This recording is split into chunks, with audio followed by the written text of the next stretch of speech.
WhatsApp guys, आज हम देखने वाले हैं राहुल गांधी के गुलाम चमचों ने अपने मालिक को स्वर्ग पहुंचा दिया। ओ भाई यार, एक तो फनी वीडियोस ना कई लोगों की इतनी गजब आती हैं, तो इसमें भी कलाकार आपको देखने को मिलेंगे। करेंगे साथ में एंजॉय। मिस्टर मुन्ना भाई लेने वाले हैं फुल मजे। चैनल पे तो प्लीज सब्सक्राइब, वीडियो कर दे लाइक। 1 2 3 गो। आज अगर स्वर्गीय राहुल गांधी जी नहीं होते तो ये डिजिटल कैमरा नहीं होता, सबके हाथ में मोबाइल नहीं होता। ओहो, साल में मुझे किसी ने इज्जत नहीं दी। फिर भी पप्पू जी आपके चमचे आपको प्रधानमंत्री के रेस में दौड़ाए जा रहे हैं। ये सपना है, तपस्या उसी सपने की दिशा में है कि नरेंद्र मोदी को विपक्ष की बेंच पे बैठते हुए देखना चाहता हूं और राहुल गांधी यहां से उनको जवाब दें। लथेड़ा अंकल, उसे सपना नहीं स्वप्न दोष बोलते हैं।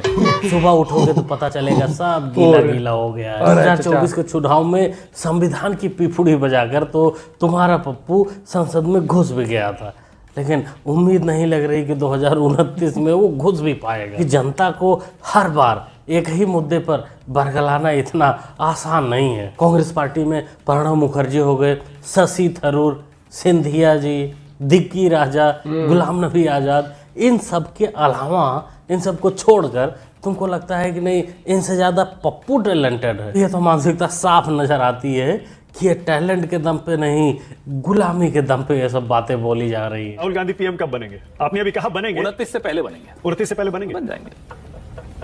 बड़ी बात कह रहे हैं। ये सरकार नहीं चलने वाली, मैं बता रहा हूं। ये इस व्यक्ति में, नरेंद्र मोदी जी में वो भावनात्मक परिपक्वता नहीं है कि इतने लोगों के साथ चल सके साथ लेकर। वाह लथेड़ा अंकल, क्या बात है। जो व्यक्ति पिछले 25-30 सालों से देश का प्रधानमंत्री, देश का सीएम रह चुका है, वो अभी परिपक्व नहीं हुआ है। और जो व्यक्ति जिसकी इज्जत 40 साल तक लोगों ने नहीं की, जो लगातार हार जाता है, वो परिपक्व है। तुम लोगों के गुलाम मानसिकता उसको 57 साल की उम्र में युवा बता रहा है। तुमको लगता है कि 2029 आने के पहले पीएम राहुल गांधी बन जाएगा और मोदी से सब लोग अपना अपना समर्थन वापस ले लेंगे।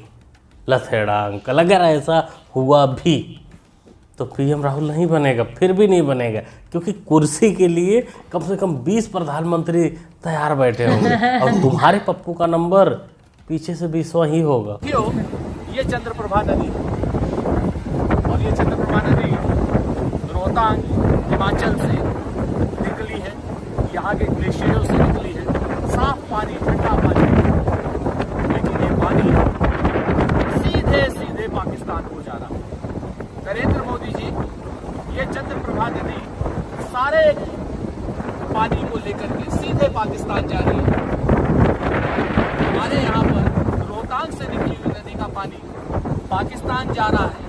आप कोई डैम नहीं बनवा रहे, इसमें पानी नहीं रोक रहे, इसमें पाकिस्तान प्यासा कैसे भरेगा? माननीय सम्माननीय कांग्रेसी चमचा अंकल जी, पानी पाकिस्तान का बंद हुआ है, प्यास से उसको मरना है।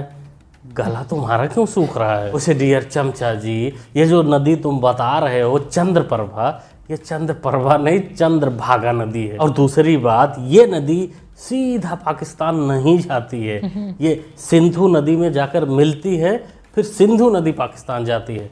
तो डैम बनाने की जरूरत सिंधु नदी में। इसलिए श्रीमान चमचा जी, नदी के किनारे बैठकर सस्ता गांजा फूकना आसान है, लेकिन फैक्ट के लिए थोड़े गूगल बाबा का सहारा ले लेना कोई गलत बात तो है नहीं। आधी अधूरी नॉलेज मत दीजिए। देखो, इस व्यक्ति के साथ सबसे इस देश का दुर्भाग्य है कि इस देश के प्रधानमंत्री ने कभी हार नहीं महसूस की, अनुभव किया। और जिस व्यक्ति ने जिंदगी में हार नहीं महसूस की, अनुभव किया, वो एक भावनात्मक स्तर पे परिपक्व नहीं हो पाता। इतना चाटोगे लथेड़ा अंकल, अरे चाटने की भी हद होती है। पप्पू जी से प्लीज राज्यसभा का टिकट दे ही दो, नहीं तो ये जिस प्रकार चाट रहा है आपकी, और इतना तेजी से चाट रहा है कि वो छिल जाएगा जगह। बाद में पप्पू जी आपको ही तकलीफ होगी, आपको ही जलन होगी। ये बंदा उस व्यक्ति को कमबैक करा के मानेंगे 30 साल से कमबैक तो नहीं, लगातार तो पहली बार कुछ उसके साथ जो 30 साल से लगातार हार रहा है। मैं कांग्रेस की वो हूँ, उसी को ही देती हूँ, हाथ पे ही देती हूँ, बचपन से लेके अब तक। मेरे को इंटरेस्ट नहीं है प्रधानमंत्री कौन है, कौन योगी। मैं आज सच बताऊँ, मुझे ये भी नहीं पता योगी कौन है। अभी 10 सालों में क्या क्या लगा कि गलत हो गया है? यार ये लॉकडाउन जो लगा इतना तगड़ा, आपको पता है ये लॉकडाउन के पीछे वजह क्या थी? क्या वजह थी? क्या वजह थी? ये जो वैक्सीन लग रही थी ना, 2019 की वैक्सीन लग रही थी, किसी ने डेट देखी उसकी? कब आया था? 2020 में है, 2020 में। और वैक्सीन कब का था? 2019। तेरा बाप यहाँ छोड़कर गया था कि तेरी माँ?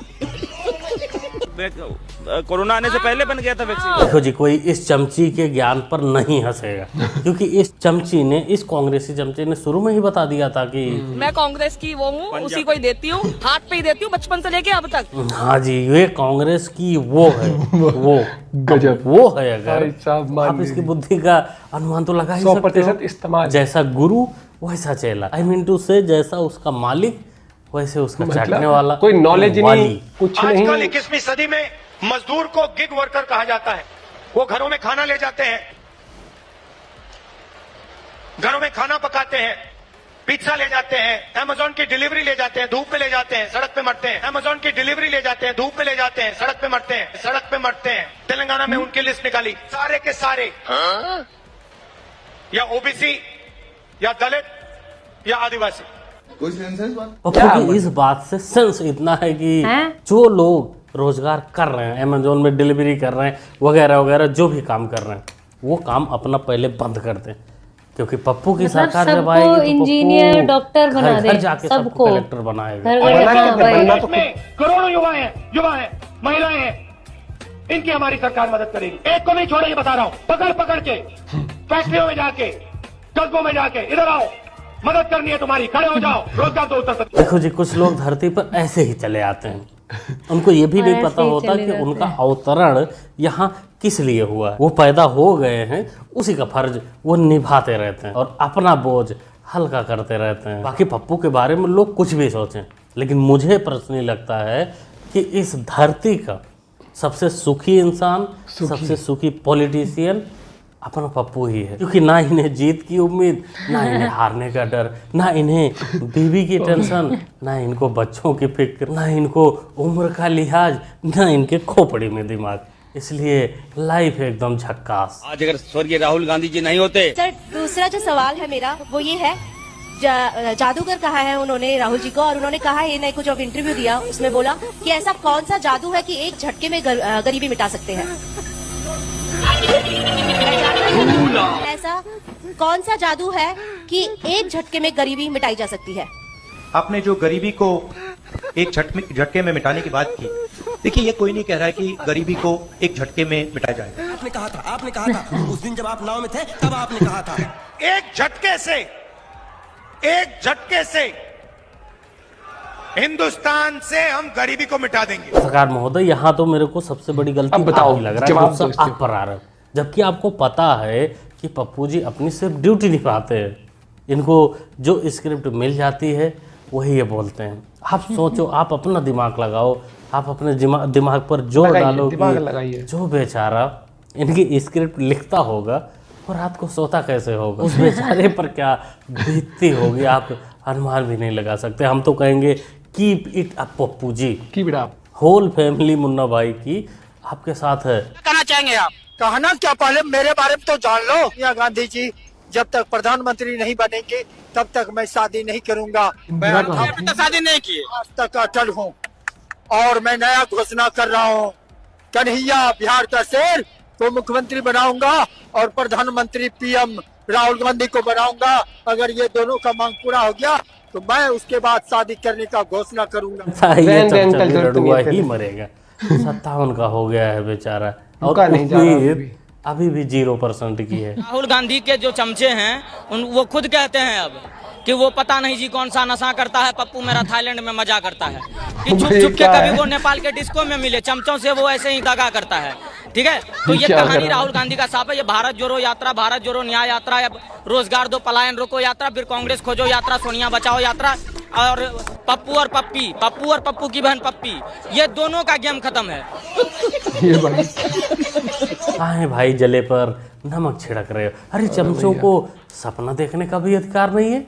वैसे रात में, दिन में मत देखिए चमचों, नहीं तो खेड़ा जैसा स्वप्न तो सो जाएगा। क्या कहते हैं दोस्तों, क्या समझते हैं आप लोग इन भाई कलाकार एक चाहिए? भाई भी भरा बैठा था आखिरी में जो आया था ना, इसने मैं कांग्रेस को ये नहीं देगा कभी जिंदगी में कांग्रेस को वोटर। दूसरा एक तो ना कई लोग मुझे लगता है, देखो आप किसी भी पार्टी के अगर आप वो हो कार्यकर्ता हो, या फिर आप उसमें एक अच्छे पद पर हो या वो स्पोक्स पर्सन कुछ भी हो, फिर भी आपकी बातों से ये नहीं लगना चाहिए कि आप बिल्कुल ही आंख मीच के बस आप क्या, लगे हो। हाँ। देखो मुझे लगता है कि आप मुद्दों पर बात करो। जैसे फिर पता क्या आते हैं, फिर बातें यही आ जाती है, फिर ऐसे ऐसे बयान राहुल गांधी ने ऐसे ऐसे बयान दिए हुए कई बार कि जिनको देखोगे ना हंसी आती है कि जैसा वही था, एक झटके में गायब कर देंगे ये है। तो फिर वो वाली फिर मीम मटेरियल, और फिर कुछ तो ऐसा हो गया, कुछ सारे बहुत सारे भाषण तो एडिट कर करके भी निकालते हैं, इधर से आलू डालेंगे इधर सोना निकलेगा।